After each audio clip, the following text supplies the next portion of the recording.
Hello students, कैसे हो आप सभी। आई थिंक आप सभी सही ठीक हो गए। तो आज हम टॉपिक पे चलते हैं। तो आज हमारा टॉपिक है माइटोकॉन्ड्रिया, क्योंकि हमारा जो प्लान है इस बार, वो नेट के स्टूडेंट्स को कंप्लीट नेट की प्रिपरेशन कराना है। तो हमारा चैप्टर कौन सा चल रहा है? चैप्टर है cell and the structure and functionality of life. इसमें हमारे टॉपिक्स काफ़ी कंप्लीट हो चुके हैं और नेक्स्ट टॉपिक हमारा है माइटोकॉन्ड्रिया। जो स्टूडेंट इस चैनल पर नए हैं वो हमारे जो पहले टॉपिक्स को देखने के लिए मेरी प्लेलिस्ट में जाइए, वहाँ पे सारे वीडियोस पड़े हुए हैं इससे पहले वाले टॉपिक्स के। ठीक है, तो कंटिन्यू करते हैं। That is next topic is mitochondria. ठीक है, आप देख रहे हैं संदीप राठौर सर के साथ माइटोकॉन्ड्रिया टॉपिक को। ठीक है, तो डिस्कस करते हैं माइटोकॉन्ड्रिया।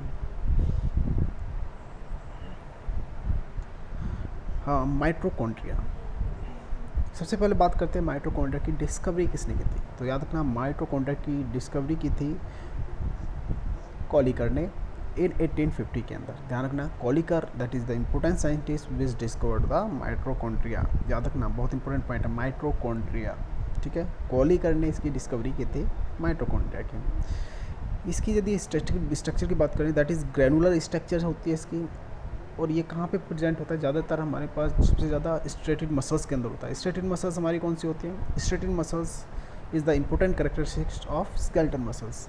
ठीक है, स्केलेटल मसल्स को हम स्ट्रेटेड मसल्स कहते हैं। स्ट्रेटेड मसल्स की यदि शेप की बात करें तो दैट इज़ स्ट्रेट चैन। ठीक है, they are arrange in straight. ठीक है, जो मसल सेल्स होते हैं यदि उनको हम देखें तो ये कैसी होते हैं? ये स्ट्रेट होते हैं, सीधी होती हैं मसल्स। सो इसलिए इनको बोल देते हैं स्ट्रेटेड मसल्स। ओके ओके, तो इम्पोर्टेंट पॉइंट हमारा है डिस्कवरी। डिस्कवरी किसने की थी इसकी? कॉलिकर ने 1850 के अंदर इसकी डिस्कवरी की थी माइटोकॉन्ड्रिया की। ठीक है, माइटोकॉन्ड्रिया किस नाम से जानते हैं? That is also called power house of the cell. That is the important point, that is also called power house of the cell. ठीक है, पावर, ठीक है, जिसका काम है पावर जनरेट करना। बॉडी के अंदर जो पावर मिलेगी वो माइटोकॉन्ड्रिया जनरेट करता है। ओके, और एक सिंपल सी ट्रिक बता देता हूँ। Kolliker and power house of the cell, जैसे कि इंडिया टीम के अंदर कोहली है। कोहली बेस्ट बैट्समैन है क्योंकि उसके अंदर थोड़ी पावर ज़्यादा होती है, एनर्जी ज़्यादा है। तो याद रखना, power house of the cell is related to the Kolliker. Okay, that is Kohli. ठीक है, तो कॉलिकर को याद करने के लिए जस्ट मैंने एक ट्रिक्स आपको बताई है जिससे कि आप याद रखें माइटोकॉन्ड्रिया की डिस्कवरी किसने की थी। तो कॉलिकर ने डिस्कवरी की थी। ओके, अब नेक्स्ट बात करते हैं स्ट्रक्चर्स ऑफ माइटोकॉन्ड्रिया। ठीक है, माइटोकॉन्ड्रिया के स्ट्रक्चर की बात करें तो ओवरव्यू मैंने यहाँ पे एक डायग्राम शो आउट किया हुआ है। That is the complete structures of the mitochondria. तो mitochondria is composed of two membranal structure. याद रखना, that is mitochondria is double membrane structure. That is double membrane structure, double membrane structure. ठीक है, याद रखना, ये डबल मेम्ब्रेन स्ट्रक्चर्स है। तो ये वो ऑर्गेनेल्स है जिसके अंदर, तो हमारी जो ऑर्गेनेल्स में पहली ऑर्गेनेल्स यही है जो डबल मेम्ब्रेन रखती है। That is first outer membrane and second is the inner membrane. Outer membrane and inner membrane, two membrane है, लेकिन इसके बारे में भी डिस्कस करेंगे। पहले हम इसकी लेंथ की बात डिस्कस करते हैं कि माइटोकॉन्ड्रिया की लेंथ कितनी होती है। लेंथ होगी इसकी 5 to 12 micrometer. That is the length of mitochondria and diameter is 0.5 to 1 micrometer. इसका डायमीटर कितना होगा? 0.5 to 1 माइक्रोमीटर होगा। ठीक है, दैट इज़ बेसिक पॉइंट्स। इसकी यदि शेप की बात करें तो शेप कैसी होती है? सबको दिख रहा है शेप कैसे होगी। एक तो हम इसकी शेप को ज़्यादातर जानते थे, वो शू शेप स्ट्रक्चर है, जस्ट लाइक ए शूज़। ठीक है, इसको हम सिलेंड्रिकल शेप भी बोल देते हैं। Shoe shape structure, cylindrical structure, filamentous structure and globular shape structures भी इसको कह देते हैं। किसको कह देते हैं? माइटोकॉन्ड्रिया को। ओके, तो माइटोकॉन्ड्रिया याद रखना, माइटोकॉन्ड्रिया हमारे पास shoe shape structures, cylindrical structures, filamentous structure and globular structures भी इसको कहते हैं। इस तरह की इसकी जो स्ट्रक्चर्स हमें नज़र आती है यदि हम इसको माइक्रोस्कोप से देखते हैं तो। ठीक है, तो that is the basic points. Basic points इसमें याद रखना, first is scientist Kolliker 1850, that is also called power house and their length and diameter, length 5 से 12 micrometer and diameter is 0.5 to 1 micrometer and that is the double membrane structure. That is important point. Question काफ़ी बार NEET में आ चुका है। Option दे देंगे आपको, इनमें से कौन सी ऑर्गेनेल्स डबल मेम्ब्रेन स्ट्रक्चर है। तो याद रखना पहली जो ऑर्गेनेल्स है वो माइटोकॉन्ड्रिया है जो डबल मेम्ब्रेन स्ट्रक्चर है। सेकंड हमारी प्लास्टिड भी डबल मेम्ब्रेन स्ट्रक्चर है जो हम आगे डिस्कस करेंगे अगली ऑर्गेनेल्स के केसेस में, ठीक है। तो आगे चलते हैं, आगे बात करते हैं कंपोनेंट ऑफ माइटोकॉन्ड्रिया। माइटोकॉन्ड्रिया के कंपोनेंट्स, माइटोकॉन्ड्रिया में इंपॉर्टेंट 5 कंपोनेंट है, जैसा कि हम डायग्राम में देख चुके हैं, पीछे हमने डायग्राम में देखा हुआ है 5 कंपोनेंट्स कौन से हैं, outer membrane, inner membrane, outer membrane, inner membrane, matrix, cristae, ठीक है, क्रिस्टिया, और एक होता है हमारे पास इंटरमीडिएट स्पेस। तो बात करते हैं आउटर एक वेट हाँ, outer membrane, inner membrane, intermediate space, cristae and matrix, that is the 5 important components of mitochondria, ठीक है। माइटोकॉन्ड्रिया हमारा किस तरह का स्ट्रक्चर है, जस्ट लाइक ए और इसके अंदर ठीक है कुछ इस तरह का स्ट्रक्चर हमारा माइटोकॉन्ड्रिया का। And first is that is sorry wait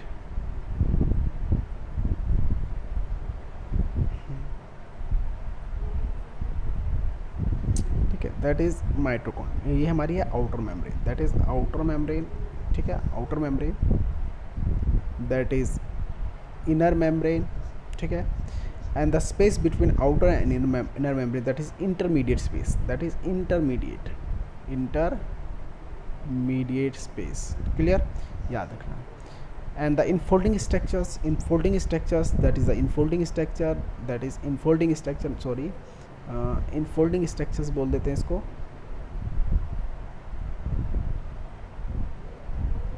oh no, ठीक है, that is completely infolding structures होती है। यदि हम पीछे डायग्राम में जाएं तो हमारा कम्प्लीटली नज़र आ जाएगा, okay.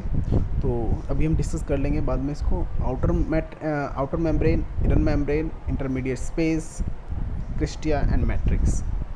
Intermediate space clearly dependent है, that is the space between outer and inner membrane, जो हमारे पास जगह जो बची हुई है, जो यहाँ पे मैंने डायग्राम बनाया था, डायग्राम में क्या था, इस तरह का कुछ था हमारा डायग्राम, ठीक है, that space is called intermediate space, इसको हम बोल देते हैं इंटरमीडिएट स्पेस। आउटर मेम्ब्रेन हमारे पास कौन सी होगी, outer membrane that is the outer membrane and that is the inner membrane, इसको हमने इनर मेम्ब्रेन कह दिया, इंटरमीडिएट स्पेस हो गया। नेक्स्ट हमारे पास आता है क्रिस्टिया। क्रिस्टिया क्या है, infolding of the inner membrane, inner membrane जब इनफोल्ड हो जाती है, इनफोल्ड यहाँ पे infolding, that is the infolding structure and that is infolding structure is also called cristae, इसको हमने नाम दे दिया cristae, okay. Matrix space enclose the inner membrane के जो अंदर का मटेरियल है that is called matrix. Membrane के इंपॉर्टेंट कंपोनेंट्स जिससे हमारी माइटोकॉन्ड्रिया कम्प्लीटली बना हुआ है, उसके साथ साथ बात करते हैं मेम्ब्रेन। ये मेम्ब्रेन जो होती है माइटोकॉन्ड्रिया की, वो कौन कौन सी इंपॉर्टेंट बायोमोलिक्यूल से बनी होती हैं, तो याद रखना फास्फोलिपिड्स एंड प्रोटीन। बहुत कम स्टूडेंट्स ऐसे होते हैं जिनको ये नहीं मालूम होगा कि माइटोकॉन्ड्रियल मेम्ब्रेन किस कंपोनेंट से बनी होती है, रियल में माइटोकॉन्ड्रिया बना किससे होता है, ठीक है। तो that is the important composition of mitochondria. तो mitochondria is made up of phospholipids and protein. Phospholipid से और कोई भी चीज़ बनी थी, ये फास्फोलिपिड से बना था सेल मेम्ब्रेन, जो इससे पहले मैंने टॉपिक कराया था, cell membrane that is bilayer of phospholipids and protein and that is also mitochondria is formed by phospholipids and protein, okay. Next आगे चलते हैं, हम इसमें आगे बात करते हैं आउटर मोस्ट मेम्ब्रेन की, ठीक है। तो आउटर मोस्ट मेम्ब्रेन का रोल क्या है, यहाँ पे क्या फंक्शन क्या है माइटोकॉन्ड्रिया के अंदर आउटर मोस्ट मेम्ब्रेन का, तो याद रखना जो मेम्ब्रेन है, आउटर मोस्ट मेम्ब्रेन है, इसके पास large numbers of integral molecule protein present होती है, काफ़ी ज़्यादा प्रोटीन प्रेजेंट होती है। प्रोटीन को नाम बोला है पोरिन प्रोटीन, बहुत इंपॉर्टेंट पॉइंट है, that is the porin protein. Porin protein कहाँ पे प्रेजेंट होगी, पोरिन प्रोटीन प्रेजेंट होगी outer most layer of the mitochondria, ठीक है।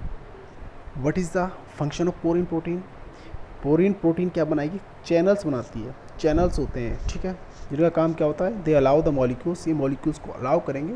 अलाउ किस साइज़ के मॉलिक्यूल्स को करेंगे वो भी याद रखना सभी, ये अलाउ करते हैं 5000 डाल्टन से कम वाले जो मॉलिक्यूल का जो साइज़ होगा, उस साइज़ वाले मॉलिक्यूल्स को ये क्या करें, अलाउ करते हैं या कहते हैं पास आउट करने का काम करेंगे। उससे कम वाले या उस साइज़ वाले मॉलिक्यूल्स को ये पास आउट करेंगे, उससे ज़्यादा साइज़ वाले मॉलिक्यूल्स को ये पास आउट नहीं करेंगे। ये किसका काम था? ये पोरीन प्रोटीन का काम था, जो वर्क कर रही है एज ए चैनल्स की तरह, ठीक है, जो कहाँ प्रेजेंट कहाँ पे होती है। ऑप्शन काफ़ी बार मिल जाते हैं। Porin protein present in outer membrane, inner membrane, intermediate space या क्रिस्टिया या मैट्रिक्स भी बोल देते हैं। ये ऑप्शन तुम्हारे पास प्रेजेंट होंगे, तो याद रखना पोरीन प्रोटीन कहाँ पे प्रेजेंट होती है? पोरीन प्रोटीन प्रेजेंट होती है आउटर मोस्ट मेम्ब्रेन पे। Exactly clear. और कुछ बेसिक और इम्पोर्टेंट पॉइंट होते हैं इसके साथ साथ, जो एंजाइम्स भी इसके पास प्रेजेंट होते हैं, जो बायोलॉजिकल ऑक्सीडेशन करने में हेल्प करते हैं। यहाँ पे कुछ एंजाइम्स भी प्रेजेंट होंगे जिनका काम क्या होता है? बायोलॉजिकल ऑक्सीडेशन में ये हेल्प करेंगे। ओके, बात करते हैं इंटीरियर मेम्ब्रेन की, जिसको बोलते हैं मैट्रिक्स, क्योंकि अब जो भी प्रोसीजर होंगे वो मैट्रिक्स के अंदर होंगे। आउटर मेम्ब्रेन में हमारे पास सिर्फ क्या काम हुआ है? यहाँ पे एक प्रोटीन प्रेजेंट है जिसका नाम है porin protein. They work as a channels and they allow pass out the molecules size less than 5000 dalton, ठीक है, डाल्टन। क्लियर। अब बात करते हैं मैट्रिक्स। मैट्रिक्स माइटोकॉन्ड्रिया के मैट्रिक्स के अंदर काफ़ी ज़्यादा एंजाइम्स होते हैं। एंजाइम्स ये क्या काम करते हैं? मैट्रिक्स के अंदर कौन कौन सी प्रोसीजर होते हैं? एक होती है सिट्रिक एसिड साइकिल, ध्यान रखना बहुत इंपॉर्टेंट पॉइंट है, पूछ लेते हैं। सिट्रिक एसिड साइकिल किस ऑर्गेनेल्स के अंदर होती है और ऑर्गेनेल्स के किस पार्ट में होती है? तो ये होती है माइटोकॉन्ड्रिया के अंदर citric acid cycle and mitochondria के मैट्रिक्स पार्ट पे, ठीक है। रेस्पिरेटरी चेन ऑक्सीडेशन रिएक्शन भी कहाँ पे होती है? माइटोकॉन्ड्रियल मैट्रिक्स के अंदर होती है, याद रखना। That is the most important point. Neat and AIIMS के जो एग्ज़ाम्स होते हैं उनके बेसिस पे, नीट के बेसिस पे बहुत ज़्यादा इंपॉर्टेंट पॉइंट्स हैं सारे। जहाँ पे स्टार लग जाए समझ जाना कि ये पॉइंट्स हमारे पास बहुत ज़्यादा इंपॉर्टेंट पॉइंट्स हैं। क्लियर। ओके, इसमें अब बात करते हैं मेटाबॉलिक पाथवेज, ठीक है। किस किस चीज़ की मेटाबॉलिज्म माइटोकॉन्ड्रियल मैट्रिक्स के अंदर होती है? तो माइटोकॉन्ड्रिया का काम क्या होता है? That is also called power house of the cell. तो they is the important portion of the digestion, important portion of the metabolic pathway. इसका काम क्या होता है? They help in oxidation of carbohydrate, lipids, amino acids, ठीक है। इन सभी का क्या काम करती है? ऑक्सीडेशन करने में हेल्प करती है, ठीक है। And that also involve biosynthesis pathway of urea. Heme synthesis में इसका ही रोल होता है, याद रखना। Urea biosynthesis pathway involve in urea के अंदर जो बायोसिंथेसिस पाथवे होता है वो भी यहीं पे होगा। हेमीसिंथेसिस की formation means haemoglobin synthesis pathway में यही रोल प्ले करेगा। ये सारी कहाँ पे प्रेजेंट होते हैं? ये इनर मैट्रिक्स के अंदर प्रेजेंट होते हैं। कहाँ पे होते हैं? इनर मैट्रिक्स के अंदर। मीन्स मैट्रिक्स के अंदर हमारे पास ये सारे पाथवे मैट्रिक्स के अंदर फॉलो होंगे। क्लियर। तो इनर मैट्रिक्स का रोल तो बहुत ज़्यादा इंपॉर्टेंट रोल है। किसके अंदर? माइटोकॉन्ड्रिया के अंदर। एक बार रिवाइंड कराता हूँ। माइटोकॉन्ड्रिया के अंदर जो इनर मैट्रिक्स के अंदर जो बात हो रही है, काफ़ी सारे एंजाइम्स होते हैं। एंजाइम्स का काम क्या होता है? Citric acid cycle and respiratory chain oxidation में ये हेल्प करेंगे। ये दोनों ही प्रोसीजर कहाँ हो रही है? मैट्रिक्स के अंदर हो रही है, ठीक है। उसके साथ साथ बात करें मेटाबॉलिक पाथवेज की। मेटाबॉलिक पाथवे भी मैट्रिक्स के अंदर ही होते हैं, like oxidation of carbohydrate, oxidation of lipids, oxidation of amino acids, ठीक है। And some other special pathway also work in the mitochondrial matrix like urea and heme synthesis pathway that also located in the inner mitochondrial matrix. okay next आगे चलते हैं। आगे बात करते हैं inner membrane के अंदर। इनर मेम्ब्रेन के अंदर क्या होता है? सबसे इंपॉर्टेंट पॉइंट, इनर मेम्ब्रेन के अंदर प्रेजेंट होता है एटीपीज एंजाइम्स, ठीक है। एटीपीज इज द एंजाइम, ठीक है। They help in the synthesis and metabolism of ATP. ATP की सिंथेसिस और मेटाबॉलिज्म कहाँ पे होती है? बहुत ज़्यादा इंपॉर्टेंट पॉइंट। तो याद रखना, एटीपी की सिंथेसिस और उसकी मेटाबॉलिज्म हमारी कहाँ पे हो रही है? इनर मेम्ब्रेन में होती है, inner membrane of the mitochondria, because they have enzyme ATPs, क्योंकि एटीपीज हेल्प टू डाइजेशन या मेटाबॉलिज्म ऑफ एटीपी। इसका काम क्या होता है? एटीपी का मेटाबॉलिज्म भी यहीं पे हो रहा है और एटीपी सिंथेसिस भी यहीं पे हो रही है। क्लियर।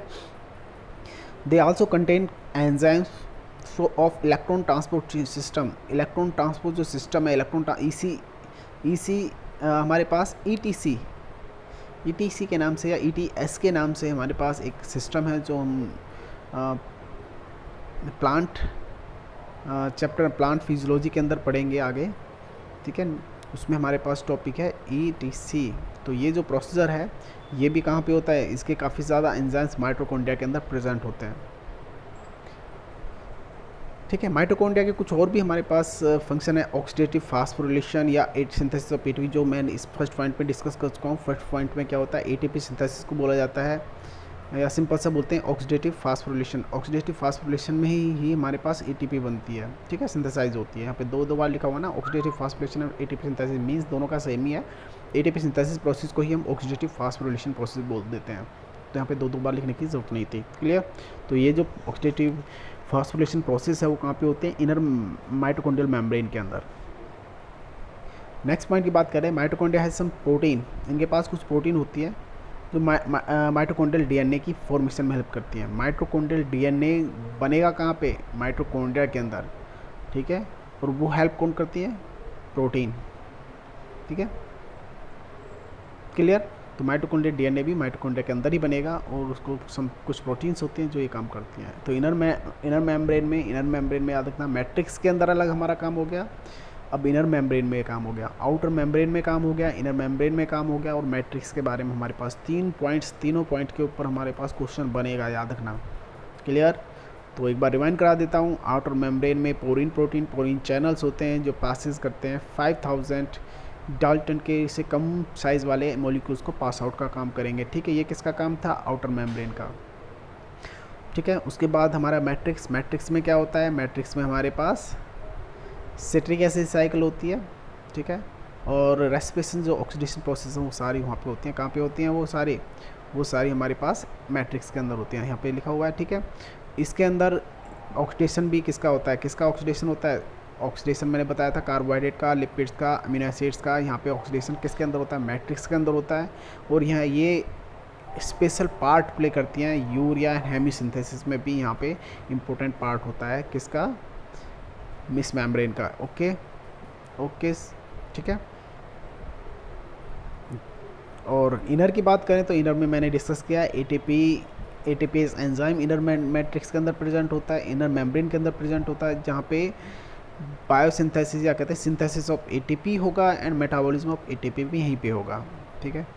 इसके पास इलेक्ट्रॉन ट्रांसपोर्ट जो सिस्टम होते हैं उसके लिए एंजाइम सारे कहाँ पे प्रेजेंट होते हैं, इनर मेम्ब्रेन के अंदर प्रेजेंट होते हैं। इनर मेम्ब्रेन का और इम्पोर्टेंट काम है, they help to synthesis of ATP। तो ATP सिंथेसिस के लिए जो प्रोसीजर है, जो प्रोसेस का नाम है, उस प्रोसेस को बोलते हैं oxidative phosphorylation process, that is the oxidative phosphorylation process. And finally यहाँ पे mitochondrial DNA also produce in the inner membrane. तो माइटोकॉन्ड्रियल DNA माइटोकॉन्ड्रिया के किस मेम्ब्रेन के अंदर किस पार्ट में प्रोड्यूस होता है, किस पार्ट में सिंथेसिस होती है, तो याद रखना माइटोकॉन्ड्रियल DNA के अंदर। Next we will discuss the function of mitochondria. What is the function of mitochondria, जिसने अब जितना भी हमने टॉपिक के बारे में डिस्कस किया माइटोकॉन्ड्रिया, उसमें सारे फंक्शंस माइटोकॉन्ड्रिया के हमारे आ चुके हैं।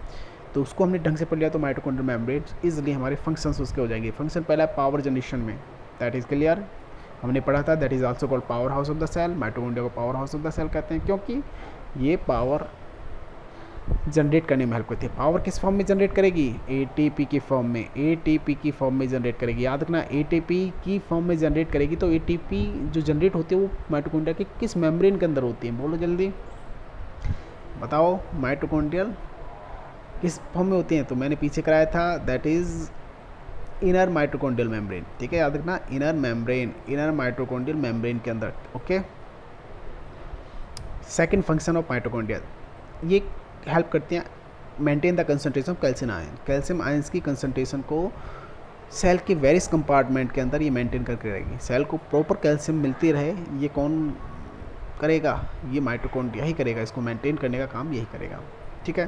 थर्ड हमारे पास फंक्शन है energy transduction through the respiration के टाइम जो एनर्जी मिलनी चाहिए, एनर्जी का various part of the cells पहुँचाना, ट्रांसपोर्ट करना, वो भी किसका काम है, माइटोकॉन्ड्रिया का काम है। इसलिए that is also called power house of the cell, इसलिए इसको हम power house of the cell कहते हैं। एनर्जी ट्रांसडक्शन, ठीक है, through the respiration. And finally responsible for thermogenesis. Thermogenesis का मतलब क्या होता है, थर्मोजेनेसिस का मतलब होता है thermo means temperature, genesis means formation. Temperature जो बॉडी के अंदर बनता है, टेम्परेचर जो बॉडी के अंदर मेंटेन होना चाहिए, वो मेंटेनेंस का काम वो कौन करता है, माइटोकॉन्ड्रिया करती है, क्योंकि एटीपी एनर्जी जनरेट हो रही है। एनर्जी जनरेट का काम क्या होता है, एक टाइप से हीट प्रोड्यूस हो रही है बॉडी के अंदर।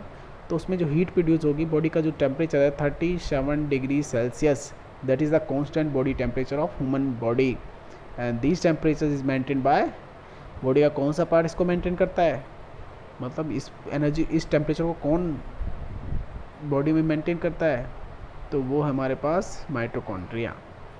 ठीक है, 37 इतना बॉडी का टेम्परेचर इसी की वजह से आता है। ठीक है, क्लियर, माइटोकॉन्ड्रिया की वजह से।